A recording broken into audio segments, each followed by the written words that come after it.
ಸಿಗುತ್ತಾ ಅಲ್ಲ ವಿಷಯಕ್ಕೆ ಹೇಳಿದ್ದು. ಒಬ್ಬ ವರ ಸಿಗುತ್ತಾ ಇದ್ರೆ ನಿನ್ನ ಬದುಕು ಸ್ವರವಾಗುತ್ತಿತ್ತು, ಖಂಡಿತ ಅಂದ್ರೆ ಸ್ವರ್ಗ ಆಗುತ್ತಿತ್ತು. ಹಾಗಾಗಿ ನಾವು ಕೇಳುವುದು ಸುಮ್ಮನೆ ಈ ಕಾಡಿನಲ್ಲಿ ವಾಸ, ನಿತ್ಯ ತರಗೆಲೆಗಳನ್ನು ಗೆಡ್ಡೆ ಗೆಣಸುಗಳನ್ನು ಮೆಲುವುದು, ಅದರಲ್ಲಿಯೂ ಒಬ್ಬ ವೃತ್ತನ ಸೇವೆಯಿಂದ ಏನು ನಿನಗೆ ವೃದ್ಧಿ? ಖಂಡಿತ. ಹಾಗಾದ ಕಾರಣ ನೀನು ಬೇಸರ ಮಾಡುವುದಿಲ್ಲ ಅಂತ ಆದ್ರೆ ನಮ್ಮಿ ಇರುವರಲ್ಲಿ ಒಬ್ಬನನ್ನು ಭರಿಸಬಾರದು.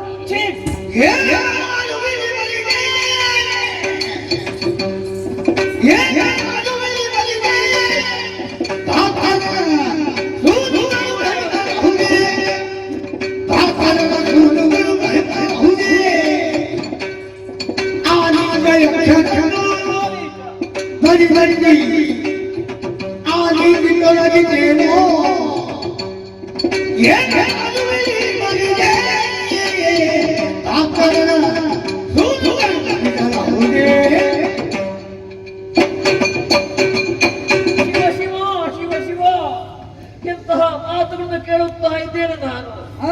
ಕೇಳುವಂತಹ ಶಕ್ತಿಯನ್ನು ಯಾಕೆ ಕೊಟ್ಟೆ ಭಗವಂತ ಹೀಗೆಂಬುದಾಗಿ ನಾನು ಬೇಡುತ್ತಾ ಇದ್ದೇನೆ. ಹೇಳುವುದಕ್ಕೆ ಭಾಸ್ಕರ ದೇವರ ಸೂದುಗಳು ನೀವು ಹೀಗಾಡುವುದೇ ಹೇಳಿ. ನನ್ನ ಸ್ಥಿತಿಯಿಂದ ಬಾಣದಿಂದ ಬೆಂಕಿ ಮತ್ತು ಗಾಳಿ ಹಾಗಾಗಿ ಹೋಯ್ತಲ್ಲ. ಮೊದಲೇ ಆ ಯಕ್ಷನ ಕಾಟಕ್ಕೆ ಒಳಗಾದವಳು ನಾನು. ಅವನನ್ನು ಶಿಕ್ಷಿಸಿ ನನಗೆ ಕೊಡು ಹೀಗೆ ಮೊದಲ ಕಾಡ್ತಾ ಇದ್ದೀರಲ್ಲ. ಇಲ್ಲ ಇಲ್ಲ ಇಲ್ಲ. ಓ ಚವನ ಸತಿ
ನಿಮ್ಮನ್ನು ಅಣ್ಣಂದಿರು ಹೀಗೆಂಬುದಾಗಿ ಭಾವದಿಂದ ಕಂಡವಳು ನಾನು. ನೀವು ಹೀಗಾಡುವುದೇ ಹೇಳಿ. ಸಿಟ್ಟುವಂತೆ ಅಮ್ಮ, ಸಿಟ್ಟು ಬಾರದೆ ನಿಮ್ಮ ಮುಖವನ್ನು ಕಾಣುವಾಗ ಗದರಿಸುತ್ತಾ ಇದ್ದೀರಿ ಅಮ್ಮ. ನೋವಾಗಬೇಕೆಂಬುದಾಗಿ ನಾವು ಈ ಮಾತನ್ನು ಆಡಲಿಲ್ಲ. ಮತ್ತೆ ಪತಿವ್ರತೆ ಧರ್ಮ ಹೇಗಿದೆ ಎಂಬುದಾಗಿ ಒಂದು ಪರೀಕ್ಷೆಯನ್ನು ಮಾಡಿದ್ದೇವೆ. ಅದರಲ್ಲಿ ನೀವು ತೇರ್ಗಡೆಯನ್ನು ಹೊಂದಿದ್ದೀರಿ. ನಾವು ಮಾಡಿದ್ದು ಪರೀಕ್ಷೆ. ನನ್ನ ಪಾತಿವ್ರತ್ಯದ ಪರೀಕ್ಷೆ ನಿಮ್ಮದ್ದು. ಹೇಗೂ ನಾವು ವೈದ್ಯರು. ಹೌದು. ವೈದ್ಯರು ಪರೀಕ್ಷೆ ಮಾಡ್ಲಿಕ್ಕೆ ಇರುವ. ಖಂಡಿತವಾಗಿ. ಅಂತೂ ನಮ್ಮ ಪರೀಕ್ಷೆಯಲ್ಲಿ ನೀನು ಗೆದ್ದೆ. ಅಮ್ಮ, ಭೂಮಿಗೆ ಕಾಲಕ್ಕೆ ಸರಿಯಾಗಿ ಮಳೆ ಬರ್ತದೆ. ಹೇಗೆ ಗೊತ್ತೇ? ಪತಿವ್ರತೆಯ ಪವಿತ್ರ ಧರ್ಮದಿಂದ ಭೂಲೋಕಕ್ಕೆ ಬೇಕಾಗುವಾಗ ಮಳೆ ಬರ್ತದೆ.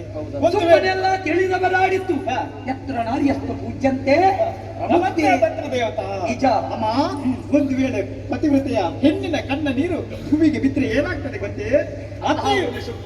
ಖಂಡಿತ. ಹಾಗಾದ್ರೆ ಪತಿವ್ರತೆಯ ಧರ್ಮ ಹಾಗಿದೆ ಎಂಬುದಾಗಿ ಹೆಣ್ಣು ಮಕ್ಕಳು ಲೋಕಮುಖಕ್ಕೆ ತೋರಿಸಿಕೊಟ್ಟಿದ್ದಾರೆ.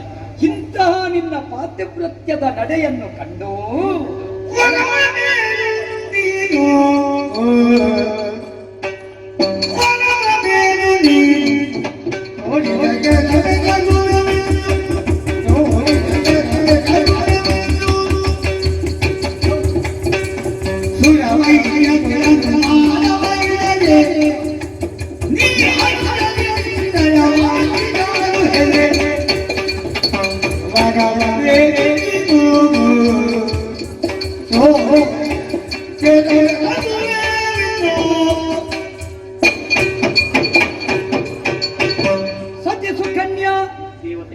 ಸತಿ ಅನಸೂಯಾದೇವಿ 3 ಮೂರ್ತಿಗಳನ್ನು ಮಕ್ಕಳಾಗಿ ಜೋಗುಳ ಪಾಡಿಸಿದಳು. ಕೇಳಿ ಬಲ್ಲೆವು. ಸತಿ ಅರುಂಧತಿ ಆದರ್ಶ ಸತಿ ಅಂತ ಲೋಕದಲ್ಲಿ ಪರಿಚಿತಳಾದಳು. ಹೌದಂತೆ. ಸತಿ ಸುಮತಿ ಉದಯಿಸುವ ಸೂರ್ಯನನ್ನಾದರೂ ತಡೆದಳು. ಅಂತಹ ಪರಮ ಪವಿತ್ರವಾದ ಭವ್ಯ ಪರಂಪರೆಯುಳ್ಳ ಪುಣ್ಯ ಭೂಮಿಯಮ್ಮ ಇದು. ಈ ಪುಣ್ಯ ಮೇದಿನಿಯಲ್ಲಿ ಧರ್ಮ ಎನ್ನುವುದು ಉಳಿದದ್ದಿದ್ದರೆ ನಿನ್ನಂತಹ ಪತಿವ್ರತ ಶಿರೋಮಣಿಯರಿಂದ ಇನ್ನು ನೀನಾಡಿದ ಒಂದೊಂದು ನುಡಿಗಳು ನಮ್ಮ ಅಂತಃಕರಣವನ್ನು ಭೇದಿಸಿವೆ. ಈ ವೇಳೆಯಲ್ಲಿ ನಿನಗೆ ಮೆಚ್ಚಿದವರಿದ್ದೇವೆ. ನಿಗ್ರಹಾನುಗ್ರಹ ಶಕ್ತರಾಗಿರುವ ನಾವು ಕೇಳ್ತಾ ಇದ್ದೇವೆ. ನಿನ್ನ ಪಾತಿವ್ರತ್ಯ ಧರ್ಮಕ್ಕೆ ಮೆಚ್ಚಿ ನಿನ್ನಲ್ಲಿ ಕೇಳ್ತಾ ಇದ್ದೇವೆ. ಏನಾದರೂ ವರವನ್ನು ನೀನು ಕೇಳ್ತೆಯಾದರೆ ಖಂಡಿತ ಅನುಗ್ರಹಿಸ್ತೇವೆ.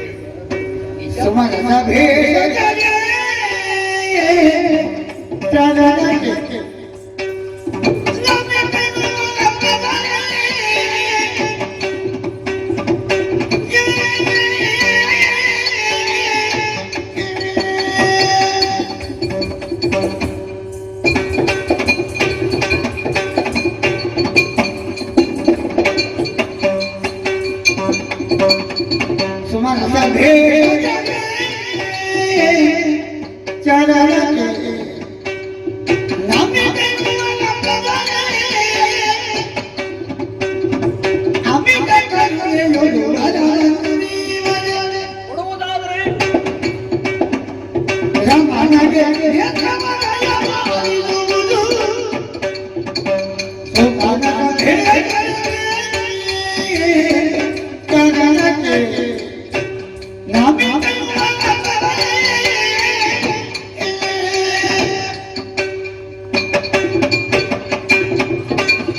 ನಿಗ್ರಹ ಅನುಗ್ರಹ ಶಕ್ತಿ ಸಂಪನ್ನರು ನೀವು. ನಿಜ. ನನ್ನದಾದಂತಹ ಶೀಲ ಗುಣಕ್ಕೆ ಮೆಚ್ಚಿ ವರವನ್ನು ಕೊಡ್ತೇವೆ ಹೀಗೆಂಬುದಾಗಿ ಆಡುತ್ತಾ ಇದ್ದೀರಲ್ಲ. ನಿಜ. ವರವನ್ನು ಕೊಡುವಂತಹ ಮನವುಳ್ಳವರು ನೀವಾಗಿದ್ದರೆ ಹಾ. ಕೇಳುವುದು ಇಷ್ಟೇ. ಏನು ನೀವು ಮೊದಲೇ ಆಡಿದಿರಲ್ಲ, ಹಾ. ಕುರುಡ ಚವನ ಹಾ. ವೃತ್ತ ಚವನ ಹೀಗೆಂಬುದಾಗಿ. ಸತ್ಯ. ನನ್ನವರ ಕಣ್ಣು ಕುರುಡಾಗುವುದಕ್ಕೆ ಕಾರಣ ನಾನೇ ಇದ್ದೇನೆ. ಓಹೋ. ಈ ಮೊದಲು ಹಾ. ನಮ್ಮ ಪುರದಲ್ಲಿ ಹಾ. ನಡೆದಂತಹ ಇಂದ್ರೋತ್ಸವ ಹಾ. ಅರುಣನ ಪಾಲಿಗೆ ವಸತೋತ್ಸವವಾಗಿ ಪರಿಣಮಿಸಿದೆ. ಹಾ. ಏನು ಮಾಡೋಣ? ಮಕ್ಕಳ ಆಟಿಕೆಯಿಂದ ಹುತ್ತದಲ್ಲಿ ಕಣ್ಣಂತಹ ವಿಣುಕುಳಹೋ ಎಂಬುದಾಗಿ ಭ್ರಮಿಸಿ ಆ ಚವನ ಮಹರ್ಷಿಗಳ ಕಣ್ಣಿಗೆ ಚುಚ್ಚಿದ ಕಾರಣ ಅವರ ಕಣ್ಣು ಕುರುಡಾಗಿ ಹೋಯಿತು. ಓಹೋ. ಏನು ಅವರಿಗೆ ಮಾಡೋಣ? ಕಣ್ಣಾಗಿ ಅವರೇ ಕಣ್ಣಾಗಿ ನಾನು ಒದಗಿ ಬಂದಿದ್ದೇನೆ. ನಿಜ. ನೀವು ಕೊಡುವಂತಹ ಮನಸ್ಸು ಉಳ್ಳವರಾಗಿದ್ದರೆ ನನ್ನ ಪತಿದೇವರಿಗೆ ದೃಷ್ಟಿಯನ್ನು ಕೊಡಬೇಕು ಹೀಗೆ ಸೆರೆಗೊಟ್ಟಿ ಬೇಡಿಕೊಳ್ಳುತ್ತಾರೆ. ಪರಮ ಸಂತೋಷವಾಯಿತು. ಆಗಲಿ ಅಗತ್ಯನು ಚವನನ ಬೇವರನು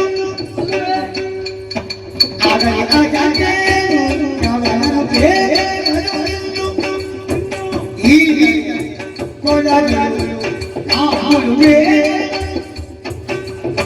ರಾಮನಿರುವನು ಆಯುವುದು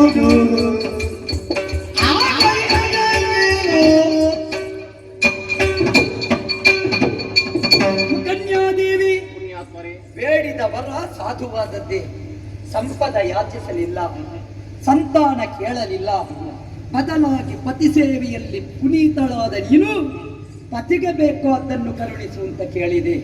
ಲೋಕದಲ್ಲಿ ನಿನ್ನಂತಹ ಪತಿವ್ರತ ಶಿರೋಮಣಿಯರು ಜನ್ಮಕ್ಕೆ ಬರಲಿ ಎನ್ನುವುದೇ ಭಗವಂತನಲ್ಲಿ ನಾವು ಆಶಿಸ್ತೇವೆ. ಧನ್ಯಳಾದೆ. ಆಗಲಮ್ಮ, ಹೋಗು. ನಿನ್ನ ಪತಿಯಾದ ಚವನ ಮಹರ್ಷಿಯನ್ನು ನಮ್ಮಲ್ಲಿಗೆ ಇಲ್ಲಿಗೆ ಕರೆದುತಾ. ಅದು ಹತ್ತಿರದಲ್ಲಿ ಕಾಣುತ್ತಾ ಉಂಟು ಪುಷ್ಕರಣಿ ಕೊಳ ಅಲ್ವೇ? ಧನುರ್ವೇದದ ಸಾರ, ದೇವತೆಗಳ ಅನುಗ್ರಹ, ಅಶ್ವಿನಿ ದೇವತೆಗಳ ಪ್ರಭಾವದಿಂದ ಮೈವೆತ್ತ ಪುಣ್ಯಕ್ಷೇತ್ರ ಅದು. ಆ ಪುಣ್ಯ ಕೊಳದಲ್ಲಿ ನಾವು ಮೂವರು ಬಿಂದು ಮೇಲೆಂದು ಬರುತ್ತೇವೆ. ಬರುವಾಗ ಮಾತ್ರ ಮೂವರು ಏಕರೂಪದಲ್ಲೇ ಇರುತ್ತೇವೆ. ಎದ್ದ ನಂತರ ನಿನ್ನ ಪತಿಯನ್ನು ಮಾತ್ರ ನೀನೇ ಗುರುತಿಸಬೇಕು. ನಾನೇ ಆರಿಸಿದೆ. ಸತ್ಯ ಆದೀತಲ್ಲ? ಆದೀತು. ನಿನ್ನ ಪತಿಯನ್ನು ಕರೆಕೊಂಡು ಅಲ್ಲಿ ಇಲ್ಲಿಗೆ ಕರೆದು ಅಲ್ಲಿ ಮಧ್ಯವೃತ್ತ ಧರ್ಮ ಪರೀಕ್ಷೆ ಆಗ್ತದೆ. ಸರಿ ಬೇಗ ಬರ್ತೇನೆ. ಸರಿ ಸರಿ.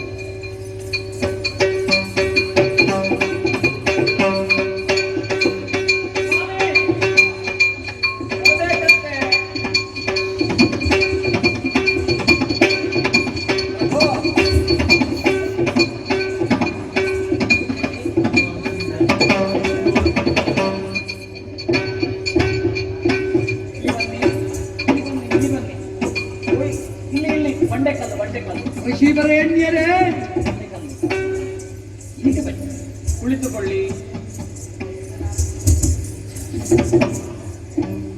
ಕಣ್ಣು ಕಾಣುವುದಿಲ್ಲಪ್ಪ. ಒಂದು ಕಾಲದಲ್ಲಿ ಕುಮಾರ ಆಗಿದ್ದವರು ಸುಕೋಮಲವಾದ ಸ್ಥಿತಿಯನ್ನು ಮನೆ ಹೊಂದಿದ್ದವರು. ಕೇಳಿಸ್ತದ?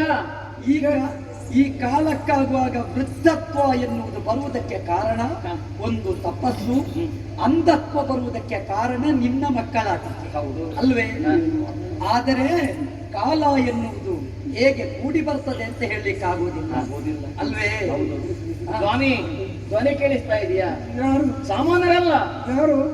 ನಾವು ಇಲ್ಲಿದ್ದಾರೆ. ಇಲ್ಲಿ ಅಶ್ವಿನಿ ಕುಮಾರ, ಕುಮಾರ ಅಶ್ವಿನಿ ದೇವತೆಗಳು. ದೇವತೆಗಳು ಸೂರ್ಯ ಕುಮಾರ. ಇವರು ಇಲ್ಲಿಗೆ ಬಂದ್ರು. ಕಾರಣ ಉಂಟು. ನಾನು ಶುದ್ಧೋದಕ ಬೇಕಾಗಿ ಸರಸಿಯೆಡೆಗೆ ಹೋದೆ. ಅಲ್ಲಿ ಯಾವರೊಬ್ಬ ಬದಿರಾಕ್ಷನೆಂಬವ ಕಾಮ ಪ್ರವಾಸವಾಗಿ ನನ್ನನ್ನು ಕಾಡುವುದಕ್ಕೆ ಮುಂದಾದ. ತಡೆದವರಿವರು ನನ್ನ ಮಾನರಕ್ಷಣೆ ಮಾಡಿದ್ದಾರೆ. ಹಾಗೆಯೇ ನನ್ನ ಶೀಲ ಗುಣಕ್ಕೆ ಮೆಚ್ಚಿ ನನಗೆ ವರ ಕೊಡ್ತೇನೆ ಎಂಬುದಾಗಿ ಮುಂದೆ ಬಂದಿದ್ದಾರೆ. ಹೌದೇ? ಹೌದು. ನಾನು ಮತ್ತೇನನ್ನು ಬೇಡಲಿಲ್ಲ. ಕೊಡುವಂತಹ ಮನಸ್ಸು ಉಳ್ಳವರಾಗಿದ್ದರೆ ನನ್ನ ಗಡ್ಡೆಗೆ ದೃಷ್ಟಿ ಕೊಡಿ ಎಂಬುದಾಗಿ ಕೇಳಿದೆ. ನಿಮಗೆ ದೃಷ್ಟಿ ಕಣ್ಣು ಕೊಡ್ತಾರಂತೆ. ಕೇಳಿದ್ಯಲ್ಲ? ಹೌದು. ನನ್ನ ಮೇಲೆ ಎಷ್ಟು ಪ್ರೀತಿ ಉಂಟು ದೊರೆತ್ರಿ. ಸ್ವಾಮಿ ನೀವೊಂದು ಕೆಲಸ ಮಾಡಬೇಕು. ನಾನು ಹೇಗೆ ಕೆಲಸ ಮಾಡ್ಲಿ? ಹಾಗಲ್ಲ ಕಣ್ಣು ಕಾಣದೆ ಕೆಲಸ ನೋಡಿ, ಹತ್ತಿರದಲ್ಲಿ ಕಾಣುತ್ತಾ ಸರಸಿಗೆ ನೀವು ಇಳಿದು ಮೇಲೆ ಬರಬೇಕು. ಹೇಳಿದ್ರೆ ಅಲ್ಲಿ ಮುಳುಗಿದ್ರೆ ನೀವು ಯೋಚಿಸಬೇಡಿ, ನಿಮ್ಮನ್ನು ಕರಬಿಡಿದು ನಾವಿರುವರು ಮುಳುಗಿಸ್ತೇವೆ. ಅಮ್ಮ ಅಲ್ಲಿ ಇಡಿ. ನಾವು ಇರುವರು ಸರಸಿಗೆ ಇಳಿದು ಮೇಲೆ ಬರುವಾಗ ನೀವು ಹೀಗಿರುವುದಿಲ್ಲ. ನೀವು ಹೇಗಿರ್ತೀರಿ ಅಂತ ಮತ್ತೆ ನಿಮಗೆ ಅನುಭವಕ್ಕೆ ಬರ್ತದೆ. ನಿಮಗೆ ಬೇಕಾದದ್ದು ಈಗ ಸಂಜೀವಿನಿ, ಗೊತ್ತಾಯ್ತಲ್ಲ? ನಿಮ್ಮನ್ನು ಈಗ ಕರಕೊಂಡು ಹೋಗುದು ಸಂಜೀವಿನಿಗೆ, ಅಲ್ಲಿಗೆ ಅಂದ್ರೆ ಸರಸಿಗೆ. ಹಾಗಾಗಿ ಸಂಜೀವನಾನುಗ್ರಹ ಹೊಂದುವುದಕ್ಕೆ ಬೇಕಾಗಿ ಆ ಕೊಳಕ್ಕೆ ಇಳಿಯೋಣ.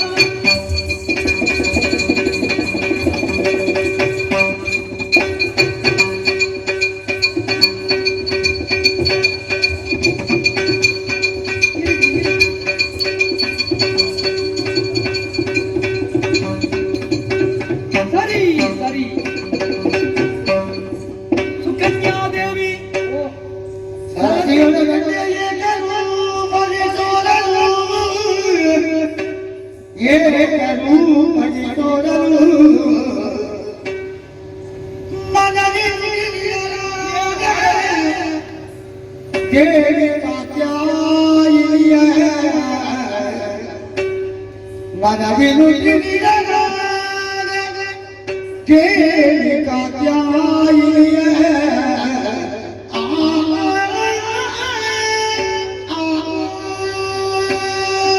ಅಯ್ಯೋ ದೇವರೇ, ಸರಸಿಗಿಳಿದವರು ಮೂವರು ಮೇಲೆದ್ದು ಬಂದಾಗ ಏನಿದು? ಒಂದೇ ಲೋಹದಿಂದ ಸಿದ್ಧಪಡಿದಂತಹ 3 ಮೂರ್ತಿಗಳಂತೆ ಗೋಚರಿಸುತ್ತಾ ಇದ್ದಾರಲ್ಲ. ಈ 3 ಮೂರ್ತಿಗಳಲ್ಲಿ ನನ್ನವರು ಯಾರೆಂಬುದಾಗಿ ಗುರುತಿಸುವುದಕ್ಕೆ ನಾನು ಅಸಮರ್ಥನಾಗಿ ಹೋದೆ. ಏನು ಮಾಡೋಣ ಅಪ್ಪ, ಏನು ಮಾಡೋಣ? ಸರಿ ಸರಿ, ಆ ಮಹಾದೇವಿ ಕಾತ್ಯಾಯಿನಿಯ ಮೊರೆ ಹೋಗಬೇಕು. ಜಯ ಜಯ ಜಗದ್ರಕ್ಷಕಿ, ನನಗೆ ತಿಳಿಯುವಂತಹ ಮತಿಯನ್ನು ಅನುಗ್ರಹಿಸಿ ನನ್ನವರು ಯಾರು ಎಂಬುದಾಗಿ ಗುರುತಿಸುವಂತಹ ಶಕ್ತಿಯನ್ನು ಕೊಡ್ತಾಯೇ. ಕಾಪಾಡು ಕಾಪಾಡು ಕಾಪಾಡು.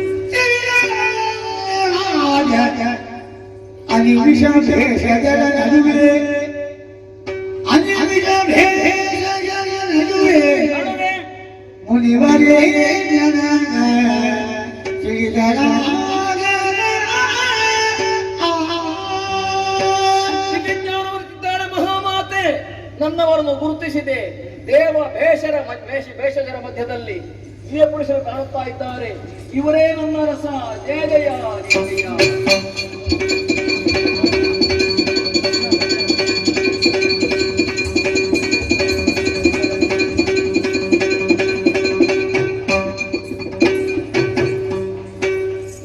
ದೇವ ವೈದ್ಯರೇ, ಶವನ ಮಹರ್ಷಿ,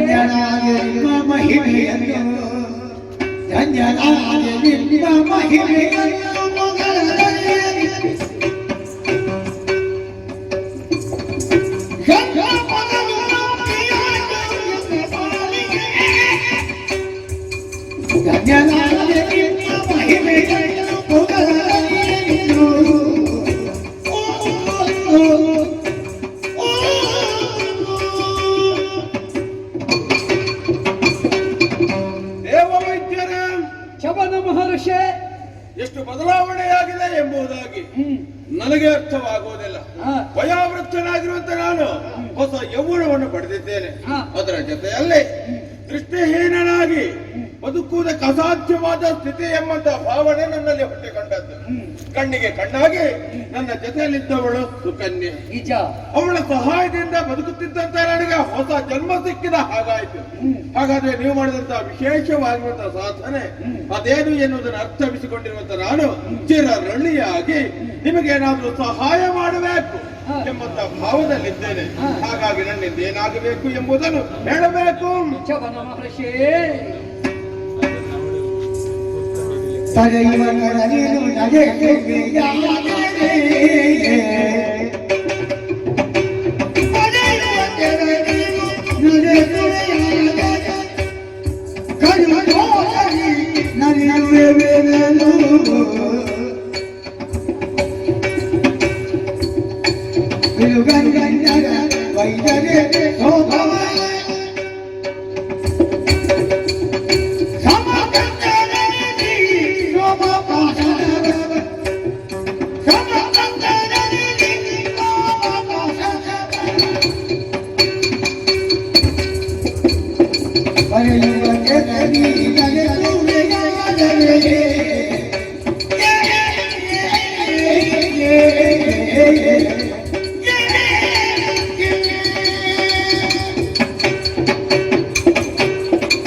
ಕಣ್ಣಿಲ್ಲದೆ ಅಂಧರಾಗಿದ್ದೀರಿ, ಯೌವನ ಕುಂದಿ ವೃದ್ಧರಾಗಿದ್ದೀರಿ.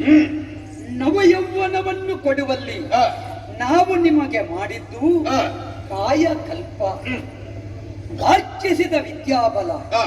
ಒಬ್ಬ ಮಾನಸಿಕವಾಗಿ ವೃದ್ಧನಾಗುತ್ತಾನೆ, ಕೆಲವೊಂದು ಸಲ ಪರಿಸ್ಥಿತಿಯಿಂದ ವೃದ್ಧನಾಗುತ್ತಾನೆ. ಪರಿಣಾಮವನ್ನು ಗುರುತಿಸುವ ಶಕ್ತಿ ಉಳ್ಳವರು ನಾವು. ಹಾಗಾಗಿಯೇ ನಿಮಗೆ ಈ ಸ್ಥಿತಿಯನ್ನು ತಂದೊಪ್ಪಿಸಿದ್ದೇವೆ. ವರ ಸಿದ್ಧ ಔಷಧಾದಿ ಸಮಸ್ತ ವಿದ್ಯೆಗಳನ್ನು ಆರ್ಜಿಸಿದ ಪ್ರಬುದ್ಧರಿದ್ದೇವೆ. ಧನುರ್ವೇದದ ಸಾರಸತ್ವವನ್ನು ಅಂಗೋಪಾಂಗವನ್ನು ಅಧ್ಯಯನ ಮಾಡಿದ್ದೇವೆ. ಹಾಗಾದ ಕಾರಣ ನಿಮಗೇನೋ ನೂತನ ಜನ್ಮದ ಅನುಭವವಾಯಿತು. ಸರಿ, ನವ ಮನುಜರಾಗಿ ನೀವು ಪ್ರಪಂಚಕ್ಕೆ ಕಂಡು ಬಂದಿದ್ದೀರಿ. ಕಾರಣ ನಿಮ್ಮ ಸತಿಯ ಪಾತಿವ್ರತ್ಯ ಧರ್ಮ, ಜೊತೆಯಲ್ಲಿ ಮೆಚ್ಚಿದ ನಮ್ಮ ದೇವಧರ್ಮ. ಹಾಗೆಂದು ನಿಮಗೇನು ಕಾಯಕಲ್ಪ ಆಯಿತು. ಮೆಚ್ಚಿ ನಿಮಗೆ ನಾನು ಋಣಿಯಾಗಿದ್ದೇನೆ ಏನು ಕೊಡಲಿ, ನಿಮ್ಮಿಂದ ಏನು ಪಡೆಯಲಿ ಅಂತ ನಮಗೆ ಪ್ರಶ್ನೆ ಆಗಿದೆ. ಆದರೂ ಯೋಗ್ಯತೆಯಲ್ಲಿ ನೀವು ಪ್ರಬುದ್ಧರು, ಪ್ರತ್ಯಸ್ವರ್ಗವನ್ನು ನಿರ್ಮಾಣ ಮಾಡಬಲ್ಲ ಶಕ್ತರು. ಸ್ವಾಮಿ, ನಮಗೂ ಒಂದು ಸಂದರ್ಭದಲ್ಲಿ ಯೋಗ್ಯತೆ ಉಂಟು, ಅರ್ಹತೆ ಉಂಟು. ಆದರೆ ಸಿಗಬೇಕಾದಲ್ಲಿ ಮಾನ ಸಮ್ಮಾನ ಸಿಗಲಿಲ್ಲ ಎನ್ನುವ ಖೇದ ಒಂದು ಉಂಟು. ಹೌದು. ಇಲ್ಲಿ ಯಾವಾಗ ಏನಾಯ್ತು? ಏನು ಸಂಪಾದಿಸಿದರೇನು, ಏನು ಆರ್ಜಿಸಿದರೇನು, ಆದರೆ ಅದಕ್ಕೊಂದು ಪ್ರತಿಫಲ ಸಿಗದೆ ಹೋದಾಗ ಆಗುವುದು ಒಡಲಲ್ಲಿ ನೋವು ತಾನೇ. ಖಂಡಿತ. ಆ ನೋವನ್ನು ನೀಗಿಸುವುದಕ್ಕೆ ದಾರಿ ಎಂತು ಅಂತ ಯೋಚಿಸುವಾಗ ನೀಗಿಸುವ ಶಕ್ತಿ ನಿಮ್ಮಲ್ಲಿ ಉಂಟು ಅಂತ ನಾವು ತಿಳಿದಿದ್ದೇವೆ. ದುಡಿಮೆಗೆ ತಕ್ಕ ಫಲ ಸಿಗಬೇಕು ಅಲ್ವೇ? ಒಂದು ಸಂದರ್ಭದಲ್ಲಿ ವರುಣನ ಸತ್ರದಲ್ಲಿ ನಡೆಯಿತು ವಿಶೇಷವಾದ ಸಭೆ. ಸೋಮಪ್ರಾಶನಕ್ಕಾಗಿ ನಾವು ಇರುವರು ಅಲ್ಲಿಗೆ ಗಮಿಸಿದೆವು. ಆದರೆ ಸುರೇಂದ್ರ ಸಮಾನತೆಯನ್ನು ಕಂಡುಕೊಳ್ಳುವ ಬದಲಾಗಿ ಭಿನ್ನಮತವನ್ನೇ ಘೋಷಿಸಿದ. ದೇವಪೇಶಜರಾದ ನಮಗೆ ಹವಿಸ್ಸನ್ನು ಕೊಡುವುದಕ್ಕೆ ಅವಕಾಶ ಇಲ್ಲ ಅಂತ ತುಂಬಿದ ಸಭೆಯಲ್ಲಿ ಅವಮಾನಿಸಿದ. ಆ ಕಾಲಕ್ಕೆ ಪ್ರತಿಜ್ಞಾಬದ್ಧರಾಗಿ ಹೊರಟಿದ್ದೇವೆ. ಒಂದಲ್ಲ ಒಂದು ಸಂದರ್ಭದಲ್ಲಿ ನಿನ್ನ ಜೊತೆಯಲ್ಲಿ ಕುಳಿತು ಸೋಮಪ್ರಾಶನವನ್ನು ಮಾಡುತ್ತೇವೆ, ಹವಿಯನ್ನುಣ್ಣುತ್ತೇವೆ ಎಂಬ ಹಾಗೆ ಆ ಪ್ರತಿಜ್ಞಾ ಪೂರಣಕ್ಕೆ ಕಾಲಾವಕಾಶದ ನಿರೀಕ್ಷೆಯಲ್ಲಿದ್ದೆವು. ಅಂಬರದಲ್ಲಿ ಸಂಚರಿಸುವಾಗ ನಡೆಯಿತು ಈ ಘಟನೆ. ಇದರಿಂದ ಹುತಾತ್ಮರಾಗಿದ್ದೇವೆ. ನೀವು ನಡೆಸುವುದೇ ಹೌದು ಅಂತಾದ್ರೆ ನಿಮಗೆ ಕಾಯಕಲ್ಪ ಆಗಿದೆ ಶರೀರಕ್ಕೆ. ಆದ್ರೆ ದೇವೇಂದ್ರನಿಗೆ ಕಾಯಕಲ್ಪ ಆಗಬೇಕಾದದ್ದು ಮನಸ್ಸಿಗೆ, ಚಿತ್ತಕ್ಕೆ. ಆದ್ದರಿಂದ ನಿಮಗೆ ಕಾಯಕಲ್ಪ ಮಾಡಿದ ನಮಗೆ ಅವನಿಗೆ ಒಬ್ಬ ಕಾಯಕಲ್ಪ ಮಾಡುವ ಬೇಕು ಅಂತ ಇತ್ತು. ಹಾಗಾಗಿ ಆ ಮಹಾಸಂಕಲ್ಪವನ್ನು ತಾವು ಈಡೇರಿಸಿದ್ರೆ ಅದುವೇ ನೀವು ನಮಗೆ ಒದಗಿಸಬಹುದಾದ ಋಣ ತೀರ್ಚುವಿಕೆ.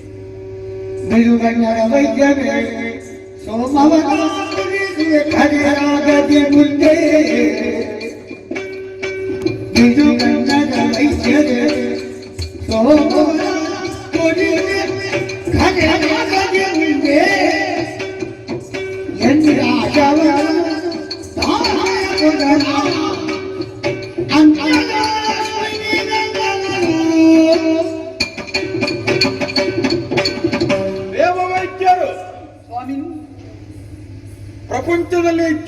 ಹಿರಣ್ಯಾಕ್ಷು ಎಂಬಂತ ಬಿರುದನ್ನು ಸಂಪಾದಿಸಿಕೊಂಡವ ಸೂರ್ಯದೇವ. ನಿಜ. ಅವನ ಮಕ್ಕಳಾಗಿ ಜ್ಞಾನ ವಿಹೀನರಾಗದೆ ಸುಮನಸರಾಗಿ ಮತ್ತೊಬ್ಬರ ಕಷ್ಟವನ್ನು ಕಂಡಾಗ ಕರಗುವಂತ ಮನಸ್ಥಿತಿಯನ್ನು ಹೊಂದಿ ಉಳಿದವರಿಗೆ ಸದಾ ಕ್ಷೇಮ ಸಿಗಬೇಕು ಎನ್ನುವಂತ ಮನೋಭಾವವನ್ನು ಹೊಂದಿದಂತ ನಿಮಗೆ ದೇವಲೋಕದಲ್ಲಿ ಸಿಗಬೇಕಾದಂತ ಸರಿಯಾದ ಸ್ಥಾನವಂತೂ ಸಿಗಲಿಲ್ಲ. ನಿಜ. ಹವಿರ್ಭಾಗ ನಿಮಗೆ ಸಿಗದೆ ಉಳಿಯಿತು ಎಂದಿದ್ರೆ ದೇವತೆಗಳ ಸಮ ಪಾಲಿಗೆ ಅಥವಾ ಸಮಾನ ಸ್ಥಿತಿಗೆ ತಾವು ತಲುಪುವುದಕ್ಕೆ ಸಾಧ್ಯವೇ ಇಲ್ಲ. ಅದಕ್ಕೆ ಬೇಕಾಗಿ ನಿಮಗೆ ಹವಿರ್ಭಾಗ ಎನ್ನುವುದು ಮುಖ್ಯವಾಗಿರ್ತದೆ. ನಿಜ. ದೇವೇಂದ್ರ ಯಾಕೆ ತಿರಸ್ಕರಿಸಿದ ಎಂಬುದಾಗಿ ಯೋಚಿಸಿದಾಗ ಇಲ್ಲಿ ನಮಗೆ ಕಂಡು ಬರುವಂತಹ ಒಂದು ಕಾರಣ ಎಂದಿದ್ರೆ ನೀವು ದೇವ ವೈದ್ಯರು ಎಂಬುದಾಗಿ ಒಂದು ಹೊರತು ಬೇರೆ ಏನೂ ಇಲ್ಲ. ಅವನಿಗೆ ಶಿಷ್ಟಾಚಾರ. ಹೌದು. ಹಾಗಾಗಿ ದೇವ ವೈದ್ಯರಾದರೂ ನಿಮಗೆ ದೇವತೆಗಳ ಪಂಕ್ತಿಯಲ್ಲಿ ಕುಳಿತು ಹವಿರ್ಭಾಗವನ್ನು ಸ್ವೀಕರಿಸುವಂತ ಅರ್ಹತೆ ಇದೆ ಎಂಬುದನ್ನು ತೋರಿಸಿಕೊಡುವುದಕ್ಕೆ ನಾನು ಸಿದ್ಧನಾಗಿದ್ದೇನೆ. ಮುಂದೆ ನಡೀತಿರುವಂತಹ ಯಾಗದಲ್ಲಿ ನಿಮಗೂ ಕೂಡ ಹವಿರ್ಭಾಗವನ್ನು ಕೊಡುವುದರೊಂದಿಗೆ ನೀವು ಸನ್ಮಾನ್ಯರು ಎಂಬುದನ್ನು ತೋರಿಸಿಕೊಡುವುದಕ್ಕೆ ನಾನು ಬದ್ಧನಾಗಿದ್ದೇನೆ. ಹಾಗಾಗಿ ಯೋಚಿಸಬೇಡಿ. ಯಾಗಕ್ಕೆ ಆಹ್ವಾನವನ್ನು ನಾನೇ ಕೊಡ್ತೇನೆ. ಆ ಸಂದರ್ಭದಲ್ಲಿ ನೀವೆಲ್ಲರೂ ಬಂದು ಸಭೆಯಲ್ಲಿ ಆಸೀನರಾಗಿ ನಿಮಗೆ ಬೇಕಾದನ್ನು ಪಡೆಯುವುದಕ್ಕೆ ನೀವು ಸಿದ್ಧರಾಗಬಹುದು. ಧನ್ಯವಾದಗಳು ಶಿವರೇಣ್ಯ. ಸರಿ.